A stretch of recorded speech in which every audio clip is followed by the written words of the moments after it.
স্বাগতম রিতাস ফার্মে। আজ আপনাদের দেখাবো আমাদের চীনা হাঁসের ব্রিডার ফার্ম। বর্তমানে আমাদের এখানে রয়েছে 30টি মেয়ে এবং 6টি পুরুষ চীনা হাঁস। এই হাঁসগুলো থেকেই আমরা সুস্থ ও মানসম্মত বাচ্চা উৎপাদন করি। সবচেয়ে মজার বিষয় হলো আমরা ডিম ফুটানোর জন্য কোনো ইনকিউবেটর ব্যবহার করি না। আমাদের মা হাঁসগুলো নিজেরাই যত্ন করে ডিমে তা দেয় এবং সম্পূর্ণ প্রাকৃতিক উপায়ে বাচ্চা ফুটিয়ে তোলে। প্রকৃতির এই সুন্দর দৃশ্য দেখার মতো।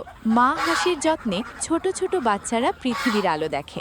এছাড়াও আমাদের এই ফার্মে রয়েছে 20টি নবীন চীনা হাঁস এবং 20টি পাতি হাঁস। ভবিষ্যতে এগুলোও আমাদের ব্রিডিং প্রোগ্রামে যুক্ত হবে। আপনারা যদি প্রাকৃতিক উপায় হাঁস পালন, ব্রিডিং এবং বাচ্চা উৎপাদন সম্পর্কে জানতে চান তাহলে রিতাস ফার্মের সঙ্গে থাকুন। ভিডিওটি ভালো লাগলে লাইক, কমেন্ট ও শেয়ার করুন। আর নতুন ভিডিও পেতে অবশ্যই চ্যানেলটি সাবস্ক্রাইব করুন। ধন্যবাদ।